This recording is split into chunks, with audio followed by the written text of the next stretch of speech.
दोस्तों नमस्कार, आदाब, सत श्री अकाल। चैट विद सुरेंद्र वत्स के नए एपिसोड में आप सबका स्वागत है। 1 जनवरी 2019 से जब से हमने ये सफर शुरू किया था, हर मंगलवार हम आपके लिए एक इंटरव्यू लेके आते हैं और हमेशा हम लिखते हैं कि जिन लोगों से आप मिलना चाहते हैं उनके नाम नीचे आप कमेंट्स में जाके लिखिए और हम आपकी लिस्ट को फॉलो करते हैं। और उसी लिस्ट को फॉलो करते करते एक दिन हमारे मेहमान बने डॉक्टर कमलकांत वशिष्ठ। और उनसे मिलने के बाद उनके पास जो नॉलेज है डायरेक्ट सेलिंग का, चूंकि उन्होंने पीएचडी किया है डायरेक्ट सेलिंग में, सो वो जो खजाना है हमारे हाथ में लगा। और पहले इंटरव्यू में मैंने शेयर किया था जो डॉक्टर साहब के साथ में था कि डॉक्टर साहब हम आपके ऊपर में एक सीरीज बनाएंगे, आपके पास में इतनी विजडम है, और वो बात आज चरितार्थ हो रही है। अब तक चैट विद सुरेंद्र वत्स की हिस्ट्री में कभी ऐसा नहीं हुआ कि एक मेहमान 4 बार हमारे सामने आया है, चौथा इंटरव्यू किसी का हमने लिया हो। सो आज हमारे लिए सौभाग्य है, ये मौका है कि आज एक बार फिर हम डायरेक्ट सेलिंग इंडस्ट्री का वो बड़ा नाम जिन्होंने हम सबको मोटिवेट किया, हमने उनसे ये सीखा कि अगर आपके पास में ड्रीम है और आप कुछ भी सोच सकते हैं तो आप कुछ भी कर सकते हैं। जो हिंदुस्तान की डायरेक्ट सेलिंग एकेडमी का एक बड़ा फेस है, सोशल मीडिया पे बहुत एक्टिव रहते हैं, बड़ी रिस्पॉन्सिबिलिटीज है उनके पास में। सुलूनी यूनिवर्सिटी हिमाचल प्रदेश में वो डायरेक्टर ई लर्निंग है, एसोसिएट प्रोफेसर है, उसके बावजूद भी वो डायरेक्ट सेलिंग के लिए हमेशा समर्पित रहते हैं। सो आइए एक बार फिर मिलकर हम स्वागत करते हैं डॉक्टर कमलकांत वशिष्ठ का। डॉक्टर साहब, चौथी बार आपका स्वागत है। ये मेरे लिए बहुत ही ज्यादा गर्व की बात है सुरेंद्र जी, और इससे ज्यादा गर्व की बात कि मैं आपके साथ चौथी बार हूँ। इससे ज्यादा गर्व की बात यह है कि आप मेरे साथ चौथी बार है, तो ये तो म्यूचुअल है और म्यूचुअल रिस्पेक्ट है सर। आपके लिए बहुत रिस्पेक्ट है, और शायद क्योंकि हमारे थॉट्स अलाइंड है, शायद इसीलिए हमारी बातचीत इतनी लंबी चली है। धन्यवाद, हार्दिक धन्यवाद आपका। Thank you so much doctor साहब। और व्यूअर्स के साथ मैं ये शेयर करना चाहता हूं कि अगर आप चैनल के लिए नए हैं और आपने डॉक्टर साहब के पहले 3 इंटरव्यू नहीं देखे हैं जो हमारे चैनल की प्ले लिस्ट में है, तो आप जरूर जाइए। पहले इंटरव्यू में हमने डॉक्टर साहब से बातचीत की थी कि उनकी बैकग्राउंड क्या है और उन्होंने पीएचडी करना डायरेक्ट सेलिंग में ही क्यों चुना, और डायरेक्ट सेलिंग में चूंकि एक नया सब्जेक्ट था तो उनके सामने क्या क्या चुनौतियां आई। और उसी एपिसोड में हमने बातचीत की थी कि एक डायरेक्ट सेलर को अगर सही कंपनी चुननी है तो उसके क्या पैरामीटर्स हैं। वो बहुत एजुकेशनल एपिसोड रहा। और सेकंड इंटरव्यू में बहुत डिटेल से डॉक्टर साहब ने डायरेक्ट सेलिंग के अच्छे पहलू तो बताए ही बताए, 3 ऐसे पहलुओं से भी हमें रूबरू करवाया जो हर डायरेक्ट सेलर को जानने चाहिए, और उन चीजों पे काम अगर हम लोग करेंगे तो इस इंडस्ट्री को एक बड़े मुकाम पे लेके जा सकते हैं। और जो डॉक्टर साहब का तीसरा इंटरव्यू था, या मैं उसको कहूंगा कि वो तीसरा जो सीरीज का तीसरा इंटरव्यू था, वो था बहुत इंपॉर्टेंट इंटरव्यू था, critical success factors in network marketing. Doctor साहब ने जो रिसर्च किया है डायरेक्ट सेलिंग के ऊपर में, और उसमें डॉक्टर साहब ने 6 पॉइंट्स बनाए हैं और उन 6 पॉइंट के 3 सब पॉइंट्स हैं। उन 18 पॉइंटों पे बातचीत की। वो बेहतरीन इंटरव्यू है। मेरा ये मानना है कि मैं अगर सबसे बेहतरीन इंटरव्यू अगर एजुकेशन की दृष्टि से अगर मैं देखता हूं तो उसमें एक इंटरव्यू है जो सबसे पहला हमारा इंटरव्यू था। उसमें हमारे गेस्ट थे दीपक बजाज। वो फर्स्ट एपिसोड था और उसकी इतनी सराहना हमें मिलती है, और वो अल्टीमेट इंटरव्यू है एक्चुअली एजुकेशन के पॉइंट ऑफ व्यू से। और ऐसे गिने चुने इंटरव्यू है, उसमें से जो डॉक्टर साहब का ये क्रिटिकल सक्सेस वाला इंटरव्यू था, critical success factor in network marketing, वो बेहतरीन इंटरव्यू था। और डॉक्टर साहब, आज मैं आपसे प्रश्न नहीं करूंगा, आज प्रश्न जो है हमारे व्यूअर्स करेंगे। व्यूअर्स की एक बहुत लंबी लिस्ट है और वहीं से मैं शुरुआत करता हूं। सो आपकी परमिशन चाहिए? Sure sir, sure. Thank you so much doctor साहब। गिरीश कुमार का प्रश्न है सर, और बहुत वैलिड प्रश्न है। इंडिया में फ्रॉड कंपनी को रोकने के लिए गवर्नमेंट को क्या डिसीजन लेना चाहिए? और ये प्रश्न आपसे वाजिब इसलिए बनता है क्योंकि आपने पीएचडी किया है डायरेक्ट सेलिंग में, आप गवर्नमेंट को गाइड कर सकते हैं। और अच्छी बात ये है सर, हमारे इस चैनल पे गवर्नमेंट जो ऑफिसर्स हैं उनको हम बुलाते रहते हैं। हमारे 25वें एपिसोड में मोहम्मद जाकिर हुसैन साहब आए थे जो डायरेक्टर थे उस समय जब डायरेक्ट सेलिंग पे गाइडलाइन रिलीज हुई। 50वें एपिसोड में हमने श्री हेम कुमार पांडे सर को बुलाया जो फॉर्मर सेक्रेटरी रहे कंज्यूमर अफेयर में, उस समय सेक्रेटरी थे जब गाइडलाइन रिलीज हुई। सो वो इतने बड़े बड़े लोग भी फॉलो करते हैं, और आपकी बात एक सही जगह पे जाने वाली है सर। पूरी जो एसोसिएशंस हैं वो हमारे यहाँ पे हमारे चैनल को फॉलो करती हैं। सो आप बताइए गवर्नमेंट को क्या करना चाहिए ताकि फ्रॉड कंपनियों को रोका जाए? सर देखिए, गवर्नमेंट को क्या करना चाहिए, इससे ज्यादा इंपॉर्टेंट ये है कि गवर्नमेंट ने अभी तक क्या कर लिया है, क्योंकि आप भी लोग जो आंदोलन का हिस्सा रहे हो, और हमें सभी को पता है कि 2011-12 में डायरेक्ट सेलिंग कितने बुरे दौर से गुजर रहा था, और आप लोगों ने बीड़ा उठाया, बहुत सारे आपके साथ और लोग थे, बहुत सारे नाम और हैं जिन्होंने कि उस समय पे ये डायरेक्ट सेलिंग को उसकी जो सही जगह है और सही स्थान दिलाने के लिए लोगों ने फाइट किया, और उसका नतीजा ये रहा कि 2011 में केरल गवर्नमेंट ने सबसे पहले गाइडलाइंस निकाली थी, और आहिस्ता आहिस्ता करते करते गाइडलाइंस के लिए लोग फाइट करते रहे। और मैं उनसे हेम कुमार पांडे जी से भी मिला था, मैं अभी आईडीएसए में हमारा एक वेबिनार हुआ जिसमें कि जो हमने वेबिनार इस विषय पे किया था कि एकेडमिक्स में डायरेक्ट सेलिंग को कैसे उतारा जाए, इसके ऊपर हमने उसमें बहुत सारे प्रोफेसर्स आए थे, बड़े बड़े यूजीसी एआईसीटी से लोग आए थे जिनके साथ हमने इस विषय पे बातचीत की, और उसी में हेम कुमार पांडे जी भी आए हुए थे। तो बहुत सारे लोग उन्हीं की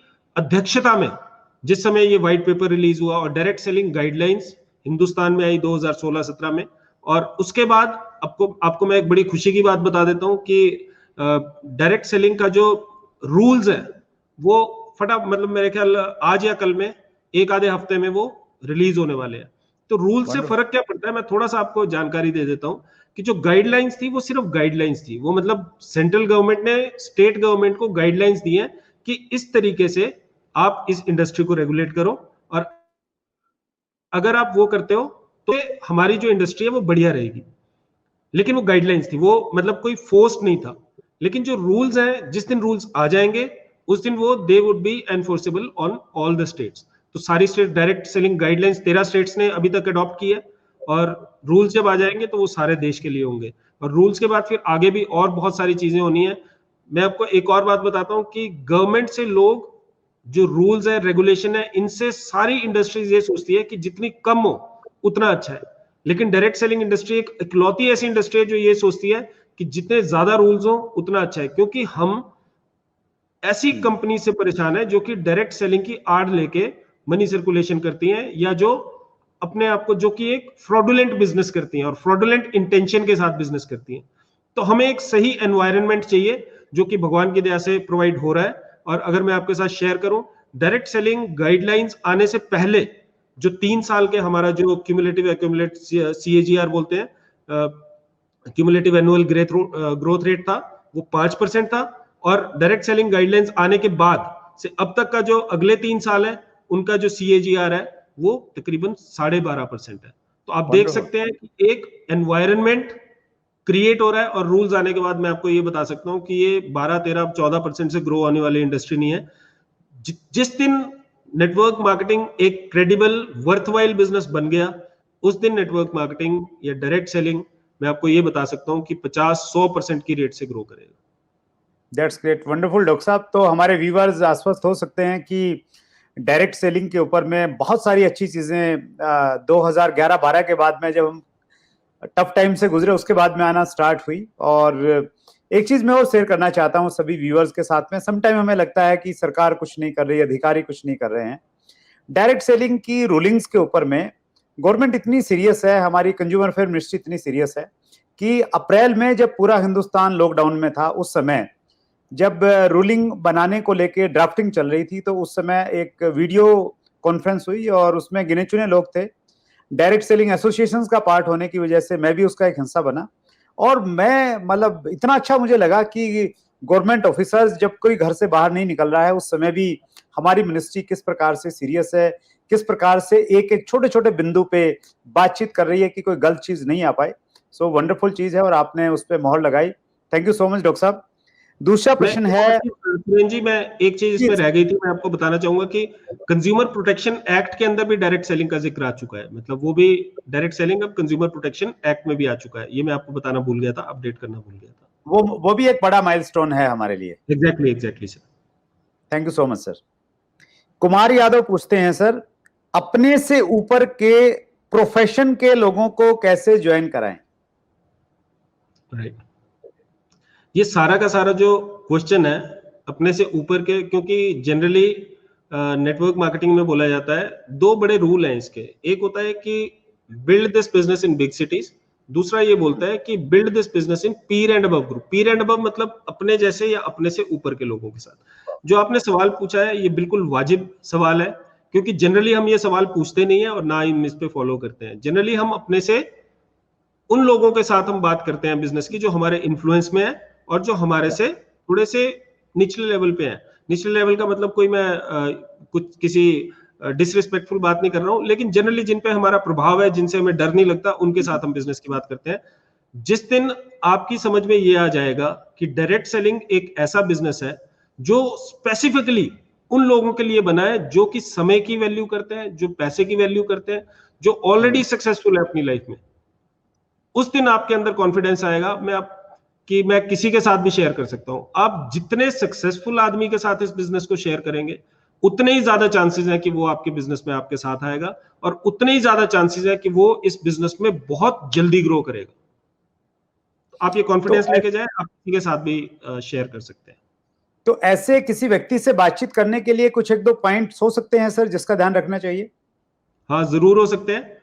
कि सबसे पहला तो पॉइंट ये है कि उस व्यक्ति के साथ अगर आपके, क्योंकि हमेशा ऐसा होता है कि आपके अपलाइन में या आपके जो स्पॉन्सरशिप्स है या लाइन ऑफ स्पॉन्सरशिप है, उसमें कोई ना कोई व्यक्ति ऐसा होगा जो कि उस व्यक्ति के साथ जिसकी फ्रीक्वेंसी मैच कर सकती है या जो उसके लेवल का आदमी होगा। तो जनरली थर्ड पार्टी अप्रोच हम यूज कर सकते हैं। हम ऐसे व्यक्ति के साथ उसको मिला सकते हैं जो व्यक्ति उसके सोशल स्टेचर से मेल खाता होगा, क्योंकि सेल्स में हमने पढ़ा भी है, पढ़ाते भी हैं कि अगर सेम स्टेचर के लोग होते हैं तो सेल होने की संभावनाएं ज्यादा होती है। चाहे वो आपका सोशल स्टेचर हो, चाहे वो रिलीजियस स्टेचर हो, अगर सेम लेवल के लोग होते हैं तो उसमें सेल की संभावना बढ़ जाती है। तो कोशिश ये की जा सकती है कि उनसे बात करें, थर्ड पार्टी अप्रोच हम अपनाएं, और कोशिश ये करनी चाहिए कि अपने आप हीरो ना बने, लिटरेचर समझाएं, कुछ ऑडियो विजुअल्स दिखा सकते हैं, और कंसेप्ट की बात करें। और ऐसी बात करें कि हो सकता है कि, मतलब मुझे नहीं पता, एक नॉन थ्रेटनिंग बात होती है कि हो सकता है आपके लिए काम करे, हो सकता है आपके लिए नहीं काम करे, लेकिन सिर्फ आप एक बार देख लो। मुझे लगता है कि आप जैसे सक्सेसफुल आदमी इस चीज में बहुत जल्दी ग्रो कर सकते हैं, और मैंने आप जैसे लोगों को बहुत जल्दी ग्रो करते हुए देखा है। That's great. मैं एक तरीका और इस्तेमाल करता हूं डॉक्टर साहब, वो मैं डाटा शेयर्स करता हूं। जो थोड़े से एजुकेटेड लोग हैं तो उनसे मैं, जैसे world federation direct selling association का एक ऑथेंटिकल डाटा है, तो उस प्रकार का केपीएमजी फिक्की की रिपोर्ट का जो पेपर है वो मैं हमेशा साथ में रखता हूं। तो वो शेयर करने से भी सामने वाले व्यक्ति को लगता है कि नहीं यार, ये कोई ऐसा वैसा काम नहीं है, तो ये एक सीरियस तरीका है, तो उसको भी इस्तेमाल किया जा सकता है सर। बहुत बढ़िया इनपुट है सर आपकी, बहुत बढ़िया इनपुट है, क्योंकि आदमी झूठ बोल सकता है लेकिन डेटा कभी झूठ नहीं बोलता, रिसर्च कभी झूठ नहीं बोलती। आपके पास जो फैक्ट्स एंड फिगर्स है वो कभी झूठ नहीं बोलते, बैलेंस शीट्स, ट्रेंड्स, ये कभी झूठ नहीं बोलते। तो इसको शेयर करना, बोलते हैं प्रत्यक्ष को प्रमाण की क्या आवश्यकता है, बहुत ज्यादा इफेक्टिव आपका पॉइंट है सर ये। Thank you so much sir. Vijay Shivankar का प्रश्न है सर। पहले तो मैं कुमार यादव को थैंक्स बोलूंगा, उन्होंने बहुत इंटेलिजेंट क्वेश्चन किया था पीछे वाला। विजय शिवांकर का प्रश्न है, अपलाइन होने के नाते डाउनलाइन को किस तरह के सहयोग देना चाहिए, जैसे फाइनेंशियली, न्यू ज्वाइनिंग या हर महीने बिजनेस वॉल्यूम, ये देना चाहिए या नहीं? अब अगर तो देना चाहिए का मतलब यह है कि प्लेटर पे रख के दे रहे हो तो नहीं देना चाहिए कुछ भी। अपलाइन का फर्ज है अपनी डाउनलाइन को ग्रो करवाना, वो इंटेलेक्चुअली भी, वो बिजनेस वाइज भी, फाइनेंशियल मैनेजमेंट के हिसाब से, टाइम मैनेजमेंट के हिसाब से। आपने एक बड़ी सुंदर कहावत है सुनी होगी कि आप अगर किसी को मछली दोगे एक दिन तो आप उसको एक दिन के लिए पेट भरोगे, अगर आप उसको मछली पकड़ना सिखाओगे तो आप उसको सारी जिंदगी के लिए खाना दोगे। तो हमने, जो हमारी डाउनलाइन है, हमारा फर्ज ये होता है कि नेटवर्क मार्केटिंग के जो अच्छे पहलू हैं या जो उसे फॉलो करने पड़ेंगे, जो इसमें जो रिक्वायर्ड है, जो चीजें जो कि जरूरतें हैं इस बिजनेस की, वो उसे हम सिखाएं। और ये जरूर है कि जो व्यक्ति शुरू में जैसे बिजनेस में आता है उसे नहीं पता है, उसे अपलाइन की सपोर्ट की जरूरत है, तो उसके साथ कुछ एक प्लान शेयर करें, उसे एक सिस्टम समझाएं कि किस तरीके से हम चलते हैं, ताकि वो भी अपनी डाउनलाइंस के साथ वैसे ही काम करे। जो क्रिटिकल काम होते हैं वो उसके साथ करने हैं, उसे प्रोडक्ट नॉलेज देनी है, उसे सिस्टम की नॉलेज देनी है, और यही काम करने हैं। अगर आप उसके लिए खरीदारी कर रहे हो, अगर आप उसके लिए कुछ स्पॉन्सरशिप्स कर रहे हो, तो उसी की लिस्ट से स्पॉन्सरशिप करोगे तो हमेशा ज्यादा बेहतरीन रहता है, क्योंकि रिलेशनशिप बहुत स्ट्रांग होते हैं।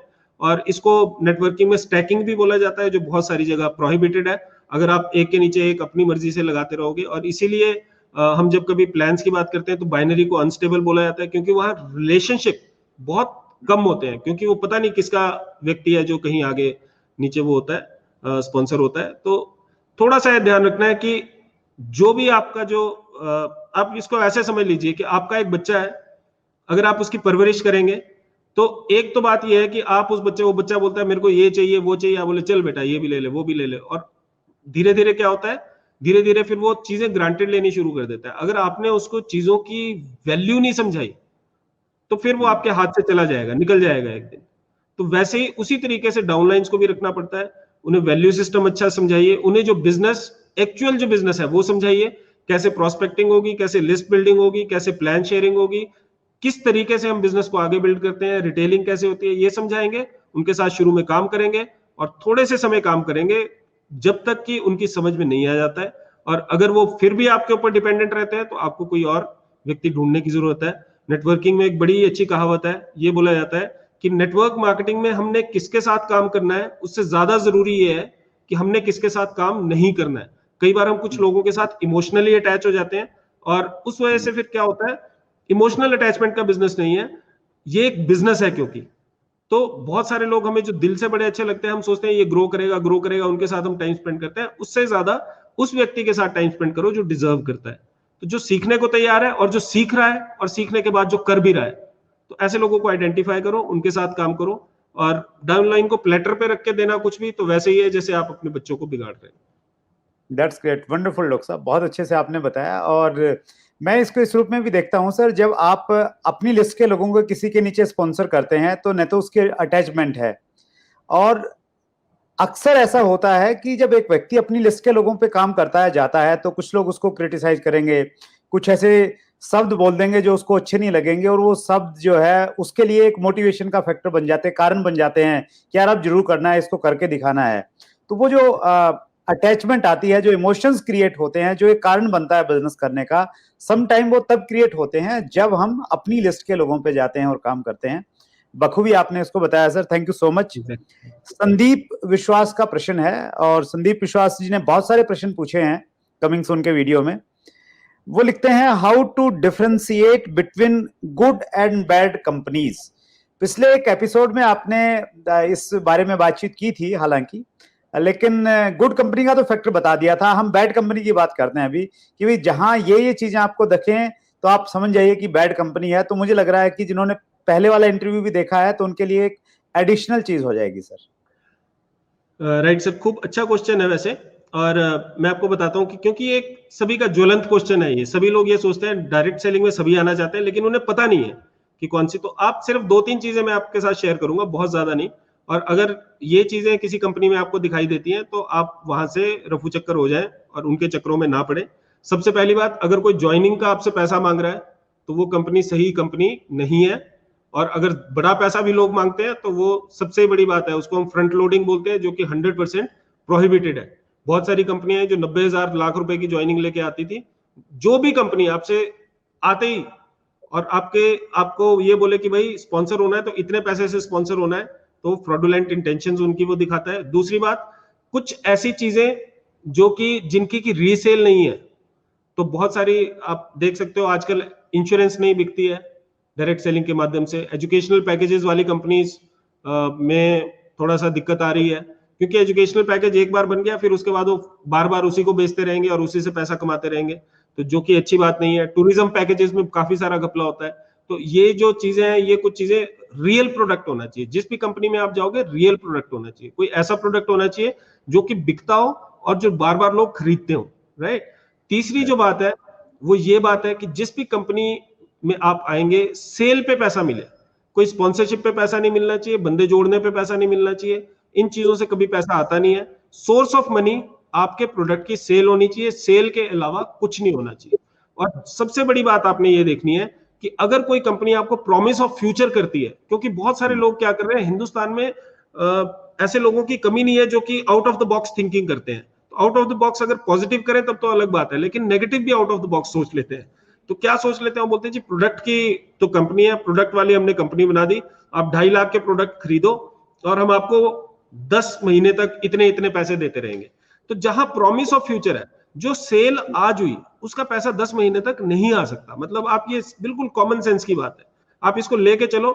जो मेरी इस महीने की सेल है, इस हफ्ते की सेल है, उसके ऊपर अगर कोई कंपनी पैसा दे रही है, it is a genuine company. आज की मेरी सेल के ऊपर कंपनी 10 महीने का प्रॉमिस कर रही है, promise of future, it's a fraudulent company, take it in writing. ऐसी कंपनियों में ना पड़े जो कि आपको शेख चिल्ली वाले सपने दिखाए कि आज हम भैंस खरीदेंगे, वो भैंस दूध देगी, दूध से ये होगा, उसके आगे फिर हम डेयरी फार्म खोलेंगे, तो वो डेयरी फार्म पता नहीं कब खुलेगी, ना भैंस मिलेगी ना आपको घास मिलेगा। That's great, wonderful. और यहाँ मैं एक चीज और ऐड करना चाहूंगा। देखिए, ये जिस प्रकार की फ्रॉड कंपनियां हैं, ये अभी भी आ रही हैं और ये आने वाले टाइम में भी आती रहेंगी, चाहे जो मर्जी हो जाए। क्योंकि आज भी अगर हम यूएस में देखते हैं, सबसे पुरानी इंडस्ट्री है, यूएस से ये स्टार्ट हुई, लेकिन उसके बावजूद भी आज भी वहां पे फ्रॉड चीजें आ रही हैं। तो इसके लिए हमें खुद भी अवेयर रहना पड़ेगा। और दूसरा, अगर इस प्रकार की चीजें आती हैं और वो लालच देती हैं, आपकी जेन्युइन कंपनी है, आपकी टीम डिस्टर्ब हो जाती है, तो आप बहुत ज्यादा डिस्टर्ब मत होइए। एक्टिवली काम कीजिए, ग्राउंड लेवल पे उतरिए, उस समय उनका मुकाबला कीजिए ऐसे फ्रॉड लोगों का। और इस सोच के साथ में कीजिए कि ये थोड़े टाइम के लिए चीजें हैं, तो वो कानूनी रूप से बंद हो ही जाएगी, या उसका सिस्टम ऐसा होगा तो खुद ही कोलैप्स हो जाएगा। सो उसमें थोड़ा सा हौसला बनाए रखने की जरूरत है। और आपने बहुत अच्छी जानकारी दी डॉक्टर साहब, थैंक यू सो मच। सिद्धांत अरेन का प्रश्न है, माई एज इज 21, क्या मुझे डायरेक्ट सेलिंग को कैरियर चुनना चाहिए जॉब का ऑप्शन छोड़कर? नाम क्या बताया आपने? सिद्धांत अरेन। हाँ, तो सिद्धांत जी, इस प्रश्न का जवाब मेरे पास नहीं है, और इस प्रश्न का जवाब आप ही के पास है। क्योंकि किस व्यक्ति को किस समय पे क्या करना चाहिए, इसका जो आंसर है वो उससे अच्छा कोई नहीं दे सकता। मैं आपको ये बता सकता हूं, डायरेक्ट सेलिंग में सक्सेस का एज के साथ कोई रिश्ता नाता नहीं है, दूर दूर तक नहीं है। 21 साल में, 18 साल की उम्र में लोगों ने इतिहास बनाया है डायरेक्ट सेलिंग के अंदर। आप अपने आप से ये पूछिए कि क्या आपके अंदर वो गुण है जो डायरेक्ट सेलिंग में सफल होने के लिए चाहिए? क्या आपके अंदर वो संस्कार हैं? क्या आप उस क्षमता के साथ काम करने का मादा रखते हैं? क्या आपकी सोच ऐसी है कि आप दूसरों को बढ़ाना चाहते हैं? क्या आप वो वैल्यू सिस्टम रखते हैं कि अगर आपके पास बहुत पैसा आ जाए तो आपके अंदर ये समझ हो कि उस पैसे को कैसे और कितना अच्छा यूटिलाइज करना है? क्या आपके पास टाइम मैनेजमेंट स्किल्स हैं? बहुत सारे लोग, जैसे हमने अभी थोड़ी देर पहले भी बात की थी, एक व्यक्ति इस बिजनेस में आता है लेकिन उसका वैल्यू सिस्टम स्ट्रांग है, वो एकदम से ग्रो करता है। अगर आपका भी स्ट्रांग है तो चाहे 21 के हो, चाहे 18 के हो, चाहे 19 के हो, चाहे 48 के हो, चाहे 74 के हो, चाहे 75 के हो, आप कभी भी ग्रो कर सकते हैं। इसका जवाब आपको अपने आप से ही मिलेगा। That's great, wonderful sir. अगला प्रश्न है सर विकास कुमार मौर्य का। सर, डायरेक्ट सेलिंग बिजनेस को लोग लाइक क्यों नहीं करते? विकास जी, बहुत बढ़िया आपने क्वेश्चन पूछा। और ये मेरी जो सारी रिसर्च है, जो मेरी पीएचडी है, इसी क्वेश्चन के ऊपर बेस्ड है एक्चुअली। तो लोग इसको लाइक क्यों नहीं करते हैं, इसका एकमात्र कारण है कि लोग इसको समझते नहीं है। एकमात्र, लैक ऑफ अंडरस्टैंडिंग। और लैक ऑफ अंडरस्टैंडिंग के दो रीजन है। पहला रीजन कि इसके अंदर जो लोग आते हैं, जितने भी लोग आते हैं, उनमें कोई एंट्री बैरियर नहीं है, एग्जिट बैरियर नहीं है, और जिसकी वजह से हमारा जो सक्सेस रेट है डिस्ट्रीब्यूटर्स का, वो काफी डिसमल है, काफी कम है। अगर मैं रिसर्च की बात करूं, रिसर्च ये बोलती है कि 1000 आदमी जो नेटवर्क मार्केटिंग ज्वाइन करते हैं, उसमें से एक व्यक्ति सक्सेसफुल होता है, 0.01%। तो ये एक बहुत ही डिसमल सक्सेस रेट है। लेकिन जो चीजें, ये तो ऑब्वियस है, लेकिन जो चीजें दिखाई नहीं दे रही वो ये है कि जो 1000 लोग आ रहे हैं, वो कौन लोग आ रहे हैं? उनमें से 900 लोग तो ऐसे हैं जिनको यही नहीं पता कि उन्होंने क्या स्टार्ट किया और क्या छोड़ दिया। They don't understand it. उनको ये लगता है कि ये फटाफट अमीर बनने का एक रास्ता है, और जब वो इसके अंदर आते हैं तो उनको ये समझ में आता है कि यहाँ तो काम करना पड़ेगा। और जैसा हम कंप्यूटर साइंस में बोलते हैं, गार्बेज इन गार्बेज आउट। बहुत सारे लोग ऐसे आते हैं जो कि सही वैल्यू सिस्टम के नहीं होते हैं, जिनके अंदर वो सक्सेसफुल होने के गुण ही नहीं होते हैं, वो संस्कार ही नहीं होते। आते हैं और चले जाते हैं, और उनको भी हम फेलियर मानते हैं, और वो सारी दुनिया में जाके भी यही बोलते हैं कि हमने ट्राई किया था और हमसे नहीं हुआ, जबकि उन्होंने कभी इसको समझा ही नहीं। दूसरा जो मेरे को रीजन समझ में आता है लैक ऑफ अंडरस्टैंडिंग का, वो रीजन है आपका लैक ऑफ रिसर्च। कभी ये स्कूलों में नहीं पढ़ाई जाती, इसके ऊपर रिसर्च पेपर नहीं मिलते। जो बड़ी बड़ी यूनिवर्सिटीज के प्रोफेसर हैं, वो इसके ऊपर रिसर्च नहीं करते। इसके ऊपर कोई किताबें नहीं लिखी गई जो कि यूनिवर्सिटीज में पढ़ाई जाती हो, कोई कोर्स में नहीं है, उसीलिए हमने इसको एकेडमिक्स में लेने का एक बीड़ा उठाया है। तो ये जिस दिन चीजें सुधर जाएंगी उस दिन लोग इसको लाइक करना सीखेंगे। और एक और बात मैं आपको बता देता हूं कि लाइक आपके ऊपर भी डिपेंड करता है, क्योंकि लोग डायरेक्ट सेलिंग को नहीं जानते, लोग आपको जानते हैं। आप किस हिसाब से उसको प्रेजेंट कर रहे हो उससे भी लाइक और अनलाइक का पता लगता है। मैं आपको 100% बताता हूं कि जिसको भी सुरेन वत्स जी जिस किसी के साथ भी बिजनेस का प्लान, डायरेक्ट सेलिंग बिजनेस का प्लान शेयर करते होंगे, वो डायरेक्ट सेलिंग को लाइक करता होगा, क्योंकि ये डायरेक्ट सेलिंग के फेस है। मैं आपको अपना पर्सनल एक्सपीरियंस बताता हूं, जिसके साथ भी मैं शेयर करता हूं, कभी भी मुझे ऐसा नहीं होता कि, बहुत कम ऐसा होता है कि कोई नेगेटिव कमेंट मिलता है। आज के समय में लोग समझना शुरू कर गए हैं डायरेक्ट सेलिंग को। तो आपके ऊपर भी डिपेंड करता है, जिस दिन आप डायरेक्ट सेलिंग को लाइक करना शुरू कर देंगे उस दिन जिसको भी आप प्लान दिखाएंगे वो भी डायरेक्ट सेलिंग को लाइक करेगा। Thank you so much sir. और एक कोटेशन में मेरा बड़ा विश्वास है, if you can sell yourself you can sell everything. अगर लोग आपको पसंद करेंगे तो फिर आपके पास में कुछ भी हो लोग उसको भी पसंद करेंगे। तो बखूबी आपने इस बारे में बातचीत की। हम रैपिड फायर क्वेश्चंस पे आ रहे हैं सर, लेकिन उससे पहले हम आपकी लाइफ का कोई फनी मोमेंट जानना चाहते हैं। प्रोफेसर्स, टीचर्स बड़े सीरियस रहते हैं जनरली अपनी लाइफ में, बच्चों को पढ़ाना, ज्ञान देना। तो कुछ ऐसे मोमेंट रहे जिसको आप याद करते हैं, आपको अच्छा लगता है? बहुत सारे फनी मोमेंट्स रहे हैं, क्योंकि मतलब वैसा थोड़ा सा सैंग्विन पर्सनैलिटी हूं मैं, थोड़ी सी अपने आप को थोड़ा सा चेंज करने की कोशिश करता हूँ। तो फनी मोमेंट अगर मैं बताऊं, फनी या एम्बेरेसिंग उसको बोल सकते हैं। मैं आपको बचपन की एक बात बताता हूँ अपनी। जब मैं बचपन में, मतलब मेरा राइटिंग स्किल्स थोड़े से अच्छे थे और मैं थोड़ा अच्छा लिखता था, कुछ शायरी वायरी भी करता था और लिखता अच्छा था। तो मेरे एक दोस्त थे, तो उनका, वो किसी को पसंद करते थे, किसी अपने क्लासमेट को। तो उन्होंने बोला, यार कमल तू अच्छा लिखता है, तू चिट्ठी लिख दे मेरी तरफ से एक लेटर। तो मैंने लिख दिया, उसमें कुछ शेर वेर कुछ मैंने पता नहीं क्या क्या उसमें डाल दिए और खूब बढ़िया सा एक लेटर बना के मैंने उसको दे दिया।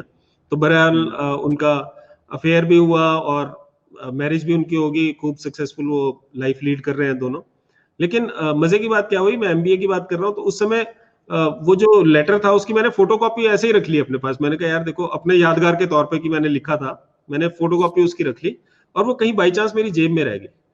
तो एक अच्छा। दिन वो कहीं से, मेरे मम्मी, उस समय मैं जैसे यूनिवर्सिटी में पढ़ता था, तो मेरे मम्मी पैंट धोने के लिए उन्होंने निकाला, तो जैसे चेक करते हैं जेबें वगैरह, चेक करते हैं कि यार पैसे वैसे ना हो, कुछ पड़ा ना हो जेब में। तो उन्होंने उसको, वो लेटर मिल गया। तो उन्होंने मुझे बुलाया कि भाई इधर आओ। तो मैं गया, बोलते ये क्या है। तो उनको ये लगा कि मैंने किसी के लिए लिखा है। वैसे मैं बड़ा ही निहायत ही शरीफ व्यक्ति रहा हूं, तो ये मेरी इतना हिम्मत थी नहीं मेरी। लेकिन तो वो फिर उसको पढ़ने लग गए। तो उन्होंने अच्छा। एक एक शब्द उसका, तो मुझे इतनी एम्बेरसमेंट हुई, मैं वहां से भागने लगा। तो बोलते नहीं नहीं, भागना नहीं है, कहीं यही खड़े रहो। उन्होंने पापा को भी बुला दिया, मेरी दोनों सिस्टर्स को भी बुला दिया, उनको भी वहीं खड़ा रखा और उन्होंने वो पूरा का पूरा 4 पेज का लेटर पढ़ के सुनाया, जिसमें कि मैंने पता नहीं क्या क्या लिखा हुआ था। तो बड़े एम्बेरसिंग मोमेंट था, फनी भी था। बाकी बहुत सारे ऐसे मोमेंट्स हैं, जैसे बच्चों के साथ हम कभी खेलते रहते हैं, बच्चों के साथ बहुत एंजॉय करते हैं सर। बच्चों को बहुत ही अच्छे टचवुड संस्कारी बच्चे हैं। और मैं आपसे एक छोटा सा इंसिडेंट शेयर करता हूँ। मेरा जो छोटा बेटा है, 4 साल का था उस समय, थोड़ा थोड़ा नया नया बोलना शुरू किया था उसने। तो हम गए एक जगह, थोड़ा सा गांव में जहां हम रहते हैं, तो नीचे अमरूद के पेड़ थे, मैं अमरूद लेने चला गया उसके लिए। मैंने कहा बेटू यहीं खड़े रहना, नया नया चलना सीखा हुआ था, थोड़ा सा ठीक चलता था पर मतलब खुला नहीं छोड़ते थे। तो मैंने उसको वहीं खड़ा किया, मैंने कहा यहीं रहना, पहाड़ों की बात है। और मैंने कहा हिलना मत यहाँ से, मैं तेरे लिए अमरूद लेके आता हूँ। मैं नीचे गया, तो थोड़ी देर में जब मैं अमरूद तोड़ रहा, तो ऊपर से मेरे को आवाज मारता है, बोलता पापा। तो मैंने उसको देखा ऊपर, मैंने कहा बेटा क्या है। बोलते पापा आपको खतरा तो नहीं है नीचे कुछ। तो मतलब मैंने कहा मेरे को खतरा यही है कि तू आगे ना आई हो, वहीं पीछे ही रह खड़ा हुआ थोड़ी देर। तो ऐसे ऐसे छोटे बहुत सारी चीजें हैं सर, बच्चों के साथ बहुत एंजॉय करते हैं, पेरेंट्स के साथ। तो फन तो करते ही हैं सर, खूब फन किया है। वंडरफुल। जो वो लेटर आपने बताया सर, वो शादी के बाद मैडम को भी पढ़ाया गया, उसकी चर्चा हुई कभी उनके सामने भी? नहीं, उसको स्कैन करके रखा हुआ है, किसी दिन पढ़ा देंगे। वैसे मैं आपको बताता हूँ साहब, मतलब हमारा बड़ा ही एक ओपन रिलेशनशिप है। तो जो कुछ भी था वो, मतलब हमारा जिंदगी, मेरी भी खुली किताब है, उनकी भी खुली किताब है, सब कुछ हमें एक दूसरे के बारे में पता है। वो लेटर भी उन्होंने पढ़ा हुआ है, वो हमारे मतलब उसका था एक स्कैन कॉपी कहीं पड़ी हुई थी, वो उन्होंने पढ़ी है, तो कोई ऐसी दिक्कत नहीं है। That's great, wonderful sir, thank you so much. फटाफट आपने जवाब देने हैं सर, ये रैपिड फायर क्वेश्चंस हैं। ठीक है सर। पहला पहला क्वेश्चन है सर, एक गलती जो डॉक्टर कमलकांत वशिष्ठ ने की और वो चाहते हैं लोग न करें, वो क्या हो सकती है? सर मैंने डायरेक्ट सेलिंग होने के बावजूद मैंने ट्रेडिशनल बिजनेसेस में बड़े हाथ जलाए अपने, और मुझे ये लगता था कि 10, 15, 20 लाख से कम में, और मैंने मतलब 3 ऐसे बिजनेसेस किए जिसमें कि मैंने तकरीबन 40-50 लाख रुपए कमाए, और मतलब 28 साल की उम्र में मैं 50 लाख रुपए के कर्जे के नीचे था। तो मैं चाहता हूं कि अगर आपके हाथ में डायरेक्ट सेलिंग है, डायरेक्ट सेलिंग से अच्छा बिजनेस कोई नहीं है। मैंने ये सीखा है लाइफ में कि बिजनेस वो बड़ा नहीं है जिसमें ज्यादा पैसा लगता है, बिजनेस वो बड़ा है जिसमें ज्यादा पैसा कमाने की संभावना है। That's great sir. आपने चूंकि रिसर्च वर्क किया है, बहुत सारी किताबें आपने पढ़ी हैं, कोई 3 किताबें अगर आपसे पूछे कि आपकी मनपसंद 3 किताबें कौन सी हो सकती हैं सर? सर सबसे जो पहली मुझे एक जो किताब जो बहुत पसंद है वो थिंक एंड ग्रो रिच है, नेपोलियन हिल की, और मैं बहुत पसंद करता हूँ उस किताब को, और उस किताब को ये बोला जाता है कि इसने इतनी लाइफ चेंज की है जितनी और किसी किताब ने नहीं की है। तो अगर आप ये किताब ढंग से पढ़ लें तो बहुत चीजें लाइफ में आपकी सुधर जाएंगी। Think and grow rich. दूसरी किताब जो मैं बड़े रिकमेंड करता हूँ और बहुत सारे लोगों को बताता हूँ, वो किताब है पर्सनैलिटी प्लस, फ्लोरेंस लिटेयर की। और उसकी अगर एक पंच लाइन है, वो बोलते हैं दुनिया में अलग अलग पर्सनैलिटीज के लोग हैं, और उनकी एक सिर्फ लाइन है जो उस किताब की क्रक्स है, वो बोलते हैं कि अगर हम सिर्फ इतना समझ लें कि दुनिया में जो लोग हैं वो अलग है, गलत नहीं है, तो ये जिंदगी बड़ी सुधर जाएगी। हर आदमी अपने हिसाब से ठीक है। तो पर्सनैलिटी प्लस फ्लोरेंस लिटेयर की मैं बहुत ज्यादा हाईली रिकमेंड करता हूं। एक तीसरी किताब है 5 लव लैंग्वेजेस, और ये गैरी चैपमैन द्वारा लिखी गई किताब है, रिलेशनशिप कंसल्टेंट रहे हैं, और इन्होंने इतनी बढ़िया अपने 40 साल का अनुभव उसमें डाला है। मैं जितने भी कोई नई मैरिज होती है तो मैं सबको वो गिफ्ट देता हूं, क्योंकि जनरली हमें ये लगता है कि जो हमारा प्यार का इजहार करने का तरीका है, या जिस हिसाब से हम लव फील करते हैं, तो हम सोचते हैं कि सभी उसी हिसाब से लव फील करते हैं, लेकिन हर आदमी की अपनी एक लव लैंग्वेज है, और वो क्या है वो आपको किताब में ही पता चलेगा। और उससे ये होता है कि आपके बड़े बड़े रिलेशनशिप बच सकते हैं। तो ये बहुत ज्यादा इफेक्टिव बुक्स है। और इसके अलावा पता नहीं कितनी काउंटलेस बुक्स हैं सर जिनको मैं बहुत बहुत ग्रेटफुल हूं कि वो बुक्स मेरी लाइफ में आई कभी, और उनके जो ऑथर्स थे उन्होंने कभी उस बुक को लिखने की सोची। That's great, wonderful sir. Luckily ये तीनों किताबें मेरी मनपसंद किताबें हैं, मेरी छोटी सी लाइब्रेरी का ये हिस्सा हैं, और मुझे लगा कि जो डॉक्टर साहब पसंद कर रहे हैं वो मेरी भी कहीं ना कहीं पसंद है। आज के टाइम पे यूट्यूब से बहुत सारे लोग सीखते हैं, सो आपके फेवरेट 3 यूट्यूब चैनल? तो सुरेंद्र जी देखो, सबसे पहले तो, और बिना किसी ये नहीं है कि मैं आपके चैनल पे बोल रहा हूँ इसलिए बोल रहा हूँ, और पिछले कम से कम कोई 1-1.5 साल से मैं अपने ग्रुप में सभी को ये रिकमेंड करता हूँ कि आपका चैनल वो जरूर देखें। तो मैं बड़े दिल से आपके चैनल को पसंद करता हूँ, चैट विद सुरेंद्र वत्स। और दूसरा अगर मैं चैनल की बात करूं, मैं हर्षवर्धन जैन जी को खूब ज्यादा रिगार्ड करता हूं, क्योंकि वो भी एक ऐसे व्यक्ति हैं, एक ऐसे व्यक्तित्व हैं जो कि इंडस्ट्री के लिए फाइट करते हैं, और हमेशा संस्कारों की बात करते हैं, हमेशा बुक्स की बात करते हैं। उनकी एक बहुत अच्छी बात मुझे ये लगती है कि जहां से वो सीखते हैं उनको वो क्रेडिट देते हैं, चाहे वो टी हार्वेकर से सीख रहे हैं, जिनके भी कोट वो करेंगे उनके बारे में वो बात करते हैं। तो मुझे बहुत ज्यादा पसंद है, मुझे एक बहुत ही अच्छे सोच वाले व्यक्तित्व वो लगते हैं। उनका चैनल भी मैं बहुत लोगों को रिकमेंड करता हूं, और आपका चैनल तो है, क्योंकि आप लोग उसी अलाइनमेंट के साथ बात करते हो जिस अलाइनमेंट पे मैं अपनी फ्रीक्वेंसी को पाता हूं। मुझे भी लगता है कि हम इंडस्ट्री के लिए अगर एक होके बात करें तो इससे अच्छा कुछ नहीं है। तो आप दोनों चैनल डायरेक्ट सेलिंग के लिए मैं बोलूंगा, और तीसरा शूलिनी यूनिवर्सिटी का जो हमारा अपना चैनल है, इस पे भी हमने पिछले तकरीबन 3-4 जो लॉकडाउन के महीने हुए हैं उसमें हमने 150 से ऊपर हमने वेबिनार्स किए हैं। तो बहुत एमिनेंट पर्सनैलिटीज आई हैं, बहुत बड़े बड़े नाम आए हैं, अनुपम खेर आए, किरण बेदी आए, दिया मिर्जा आई, बहुत सारे लोग, युवराज सिंह आए, और जसबीर जस्सी आए, और ये शफकत अमानत अली खान, ये ऐसे लोग जो बिल्कुल ही डाउन टू अर्थ बंदे, बहुत ही डाउन टू अर्थ लोग हैं, और इतना कुछ इनके पास है सिखाने के लिए। तो यही 3 चैनल्स हैं सर, और दिल से मुझे पसंद है, और मैं सारी जगह ये रिकमेंड करता हूँ। Thank you so much doctor साहब, थैंक यू सो मच। और इन 3 में हमारा नाम रखने के लिए विशेष आभार आपका। लास्ट प्रश्न है सर जी, ये आपने कमाया है, मतलब इसमें ऐसा नहीं है, मैंने जैसा आपको पहले भी बताया था कि हम बिल्कुल ही ट्रांसपेरेंट मेरी लाइफ रही है हमेशा से। तो कभी भी अगर आपका चैनल उन 3 में नहीं होता तो मैं उसको नहीं बोलता, क्योंकि हम रिसर्च के आदमी, हम सच्चाई बोलते हैं। Thank you so much sir, आप हमारी जिम्मेवारी और बढ़ा रहे हैं इतना विश्वास करके और इस प्रकार से प्रमोट करके। Thank you so much. अंतिम प्रश्न है सर, अगर भगवान आपके सामने आ जाएं और बोलें कि डॉक्टर कमलकांत वशिष्ठ जल्दी से एक मुराद मांगो, एक कोई भी चीज मांग लो, तो क्या मांगेंगे? एक ही चीज मांगूंगा सर, जिस ड्रीम के लिए मैं जीता हूं, और ये चीज मांगूंगा। अगर एक ही चीज मांगनी हो, वैसे 2 चीजें हैं, पर एक ही चीज मांगनी होगी तो मैं ये मांगूंगा कि डायरेक्ट सेलिंग जितने भी यूनिवर्सिटीज, जितने भी कॉलेजेस हैं, उन सभी में पढ़ाया जाए और डायरेक्ट सेलिंग को वो जगह मिले, वो मुकाम मिले जो ये डिजर्व करता है। वंडरफुल सर, वंडरफुल, क्या बात है सर, वंडरफुल सर।